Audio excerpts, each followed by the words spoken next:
કાલે અગાઉ છે ને ધોરણ 9 ની અંદર વિષય ગણિત આપણે પ્રકરણ 10 ચાલુ હતું વર્તુળ એની અંદર આપણે અગાઉ 7 વ્યાખ્યાઓ જોઈ હતી જે તમે કમ્પ્લીટ કરી નાખી છે બરાબર. હવે એમાં એક છે ને એક નોટ બાકી હતી જે આપણે સૌથી પહેલા નોટ જોઈ લેશું કે આમાંથી છે ને વિકલ્પ કે એવું એમસીક્યુ કે કંઈ પણ પૂછાઈ શકે એટલે ખાસ ધ્યાન રાખજો. ચલો જો આ રીતે એક નોટ છે કે વર્તુળ એ સમતલનું 3 ભાગમાં વિભાજન કરે છે. કોઈ વર્તુળ હોય એ એક સમતલ હોય ને એનું 3 ભાગમાં વિભાજન કરે છે. ચલો હવે આપણે અહીંયા જુઓ. ચલો આ એક સમતલ દોર્યું છે. આ જે તમને લંબચોરસ દેખાય ને આને સમતલ કહેવાય. હાલો આ એક સમતલ છે. ચલો એની અંદર આ એક વર્તુળ દોરેલું છે. આ જે સમતલ છે ને એની અંદર એક આ વર્તુળ દોરેલું છે. તો હવે તમે આનું વિચારશો કે આ વર્તુળ જે છે એ આ સમતલનું આમ 3 ભાગમાં કેમ વિભાજન કરે? આપણને પ્રશ્ન એવો થાય કે આ વર્તુળ રહ્યું એ આ સમતલનું આમ તો 2 જ ભાગ પાડે છે તો ત્રીજો ભાગ કયો આવે? તો ખાસ વિચારવાનું છે. જો સાંભળો, પહેલા એક વિચારો કે ચલો આ વર્તુળ છે એ આ સમતલનું 3 ભાગમાં વિભાજન કઈ રીતે કરે? તો એક જો એક આ અંદરનો ભાગ આવે ને જો આમ દોરી લે. ચલો જો અહીંયા જો પહેલા તો પહેલો ભાગ છે ને એ આપણને ન ખબર હોય કે એ વર્તુળ પોતે થાય. જો એ આ સમતલમાં વર્તુળ છે જગ્યા તો રોકે છે ને તો એ પહેલું ઈ આવે કે વર્તુળ પોતે, પછી એક ઈ આવે કે વર્તુળનો અંદરનો ભાગ. રેડી? અને આ જે બહાર દેખાય આ વર્તુળનો બહારનો ભાગ. જો અહીંયા ધ્યાન. ચલો પહેલું આવે વર્તુળ પોતે.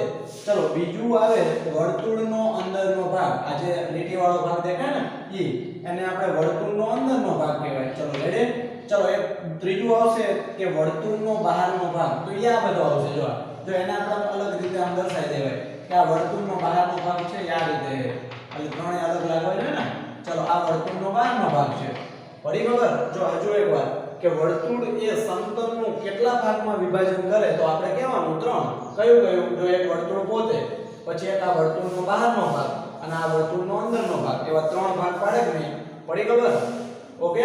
ચલો આ એક ખાલી એક એમસીક્યુ માં એમાં પૂછાય એવી નોટ છે એટલે તમારે યાદ રાખી લેવાનું. રેડી? ચલો હવે આપણે આગળ સ્વાધ્યાય 10.1 ની અંદર પહેલો પ્રશ્ન છે.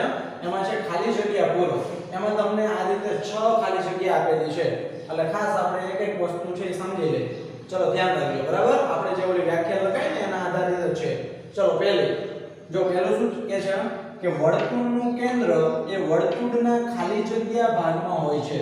એટલે બે આમાં જોવા જઈએ તો બે કહેવાય કે એક અંદર આવે અને એક બહાર આવે. આમ બે ઓપ્શન છે. આલો સમજો. આ વિશે છે કે વર્તુળનું કેન્દ્ર વર્તુળના ખાલી જગ્યા ભાગમાં હોય છે. ચલો આ રીતે વર્તુળ હોય આમ તો એનું કેન્દ્ર હોય આમ આપણે ઓ કહે છે ને વર્તુળનું કેન્દ્ર. તો વિચારો કે આ વર્તુળ હોય તો એનું કેન્દ્ર ઓ એની અંદર જ આવે કે નહીં? તો અહીંયા જવાબમાં શું આવશે? અંદરના ભાગમાં જ આવે. પડી ખબર? ક્યારે તમે વિચારો વર્તુળનું કેન્દ્ર કોઈ દિવસ બહાર હોય ન હોય એટલે જવાબ કયો આવશે? અંદર. પડી ખબર? ચલો ત્યારબાદ બીજો જોઈએ. જો બીજામાં શું છે એમાં થોડું મગજ દોડાવવું પડશે. ધ્યાન રાખજો.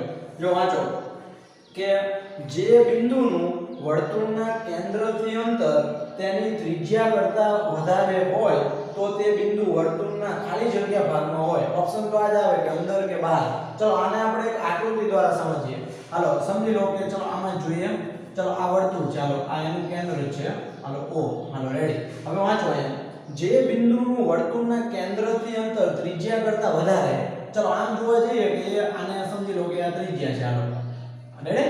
ચલો આની ત્રિજ્યા હવે એક બિંદુ આપણે એવું લેવાનું હોય કે આ ત્રિજ્યા કરતા વધારે થાય તો સમજી લો કે એનું અંતર એ આમ થોડું વધારે લેવાનું આ p. હાલો કમ્પ્લીટ. જો આ ત્રિજ્યા છે અહીંયા કંઈક નામ દઈ દો. o એ ત્રિજ્યા છે તો એના કરતા જે બિંદુ છે ને એવું લેવાનું છે કે આ ત્રિજ્યા કરતા oa માપ કરતા વધુ માપ થાય. તો આ oa કરતા op છે એ વધુ થાય કે નહીં? તમને દેખાય છે કે આ oa કરતા op વધુ થાય. હાલો રેડી? હવે તમે વિચારીને જવાબ દેવાનો કે આ p બિંદુ ક્યાં આવે? ચલો હવે તમે જવાબ દઈ શકો કે આ p બિંદુ છે વર્તુળની અંદર આવે કે બહાર આવે? બહાર આવે. તો દેખાય છે આ p બિંદુ છે વર્તુળની બહાર છે કે નહીં? રેડી? તો અહીંયા જવાબ શું આવશે? બહાર. હાલો રેડી? સાવ ઈઝી છે. આમ થોડું મગજ દોડાવવાનું છે કે ભાઈ એક વર્તુળનું એક બિંદુ છે એ ત્રિજ્યા કરતા વધારે અંતરે આવેલું છે એટલે ત્રિજ્યા હોય તો એના કરતા op છે વધુ થાય તો એ બહાર જ આવે કે નહીં? હાલો કમ્પ્લીટ. રેડી? ચલો ત્યારબાદ ત્રીજું જોઈએ. જો એમાં તો આ ઓલું વ્યાખ્યા છે. જો વાંચો કે વર્તુળની મોટામાં મોટી જીવા ને વર્તુળનો ખાલી જગ્યા કહે છે. આપણે એવી વ્યાખ્યા લખાઈ દી. યાદ છે? ચલો વર્તુળની તમે મોટા મોટી જીવા દોરો એને વર્તુળનો શું કહેવાય? જો અહીંયા આપણે દોરી ખાસ એ આ વર્તુળ. ચલો એની આપણે મોટા મોટી જીવા દોરવી હોય તો એ આ રીતે આમ કેન્દ્રમાંથી પસાર થાય કે નહીં, આ મોટા મોટી જીવા. તો હવે આને બીજું નામ શું કહેવાય? વ્યાસ. ચલો આને શું કહેવાય? વ્યાસ. રેડી? તો અહીંયા જવાબમાં આવશે વ્યાસ. આપણા વ્યાસની વ્યાખ્યા લખાવી છે. રેડી? જો મેં એવું લખાવ્યું હતું, એવી મોટામાં મોટી જીવા કે જે વર્તુળના કેન્દ્રમાંથી પસાર થતી હોય તો તેને વ્યાસ કહે છે. રેડી? જો મેં એવું લખાવ્યું હતું તો આ ઈ છે કે નહીં, વર્તુળની મોટામાં મોટી જીવા એને વર્તુળનો શું કહે છે? તો વ્યાસ કહે છે. કમ્પ્લીટ? ઓકે. ચલો ત્યારબાદ ચોથું જોઈએ. હવે આપણે જો ચોથામાં શું કીધું હવે વાંચો કે જ્યારે ચાપના અંત્ય બિંદુઓ એ વ્યાસના અંત્ય બિંદુ હોય તો તે ચાપને બીજું શું કહેવાય એમ. હવે જો અંત્ય બિંદુનો મતલબ એવો થાય છેડા પરના બિંદુ, કે કોઈ ચાપ છે ને એના છેડા પરના બિંદુ રહ્યા ને એ વ્યાસના અંત્ય બિંદુ લેવાના છે તો એ ચાપને શું કહેવાય? હાલો અહીંયા ધ્યાન જો, આકૃતિ દોરી તો વધારે ખબર પડશે. જો એ આ એક તો વર્તુળ છે.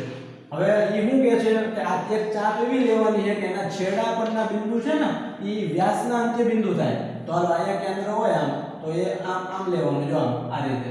ચલો જો આમ આમ જોવા જઈએ તો એ આ વ્યાસ એ કહેવાય. તો આ વ્યાસ છે એના અંત્ય બિંદુ કહેવાય અને બીજા કોના કહેવાય? આ ચાપના. જો આ ચાપ છે કે ને આને ચાપ જ કહેવાય. રેડી? જો હવે એને કીધું હોય ચાપના અંત્ય બિંદુ એટલે નામ આપી દો ને અંત્ય બિંદુના A અને B. All ready? હાલો ચલો આ ચાપના બે અંત્ય બિંદુ. ઓકે. ઈ વ્યાસના અંત્ય બિંદુ થવા જોઈએ. તો આ જો AB વ્યાસે છે કે નહીં તો એના અંત્ય બિંદુ થાય જ છે. તો હવે આ તમને જે ચાપ દેખાય અને આ ચાપને શું કહેવાય એમ. જો હવે આમ વિચારો તો આ ચાપ છે લઘુ ચાપે ના કહેવાય, ગુરુ ચાપે ના કહેવાય. આ તો જો અર્ધવર્તુળ બને છે કે નહીં, આ અર્ધવર્તુળ બને છે ને તો આ ચાપને અર્ધવર્તુળ કહેવાય એમ. રેડી? પડી ખબર? આ ચાપને શું કહેવાય? અર્ધવર્તુળ. રેડી? જો તમને દેખાય છે આ ચાપને અર્ધવર્તુળ કહેવાય. હાલો રેડી? ચલો ત્યારબાદ એક પાંચમો વિકલ્પ જોઈએ. જો એમાં શું કીધું છે વાંચો. વર્તુળનો વૃત્તખંડ એ વર્તુળના ચાપ અને ખાલી જગ્યા વચ્ચેનો પ્રદેશ છે. આની વ્યાખ્યા યાદ કરો, કાલે સમજાવી દો આપણે. Hello ready? ચલો વૃત્તખંડ કોને કહેવાય? તો આપણે વર્તુળનો એમાં એક ચાપ આવે અને બીજું કોણ આવે? જો અહીંયા આકૃતિ દોરી અહીંયા છે આ વર્તુળ.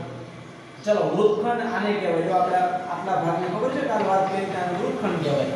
તો હવે આ જે આ પ્રદેશ છે તો આમાં એક આ જીવા આવે અને જીવા કહેવાય. હાલો અને આને શું કહેવાય? આ ભાગને ચાપ. તો આની વ્યાખ્યામાં એવું જ હતું કે વર્તુળની જીવા અને ચાપ બંને વડે ઘેરાયેલા પ્રદેશને વૃત્તખંડ કહે છે. તો હવે તમારે શું આપ્યું? એને ચાપ આપી દીધું હોય તો જવાબમાં શું આવશે? જીવા. હાલો જીવા આવે કે નહીં? પડે ખબર? ચાપ આપ્યું હોય તો જીવા આવે અને કદાચ અહીંયા જીવા આપ્યું હોય તો અહીંયા શું આવે? ચાપ. રેડી? જો અહીંયા વૃત્તખંડની આ વ્યાખ્યા છે કે વર્તુળનો વૃત્તખંડ કોને કહેવાય? તો વર્તુળનું ચાપ અને જીવા વચ્ચેનો પ્રદેશ જ આવે કે નહીં રેખાંકિત, તો આને શું કહેવાય? જીવા. કમ્પ્લીટ? ચલો એક છેલ્લું છઠ્ઠી ખાલી જગ્યા. જો એમાં શું કીધું છે વાંચો. સમતલમાં આવેલું વર્તુળ એ સમતલના ખાલી જગ્યા ભાગ કરે છે. જો વિચારજો કે સમતલમાં આવેલું વર્તુળ એ સમતલના ખાલી જગ્યા ભાગ કરે છે. જો આ રહ્યું હમણાં જોયું કે આ વર્તુળ એ સમતલનું કેટલા ભાગમાં વિભાજન કરે છે? તો આ રહ્યું 3 ભાગમાં. તો અહીંયા જવાબ 3 જ આવે કે નહીં? ચલો અહીંયા જવાબ 3 આવશે. હાલો રેડી? અહીંયા આપણે જોઈ લીધું છે કયા કયા. તો વર્તુળ પોતે, વર્તુળનો અંદરનો ભાગ અને વર્તુળનો બહારનો ભાગ. રેડી? જો કમ્પ્લીટ. સમતલમાં આવેલું વર્તુળ એ સમતલના કેટલા ભાગ કરે? તો 3 ભાગ કરે. રેડી? હવે આની અગાઉ છે એ આપણે નેક્સ્ટ ટાઈમ જોઈશું.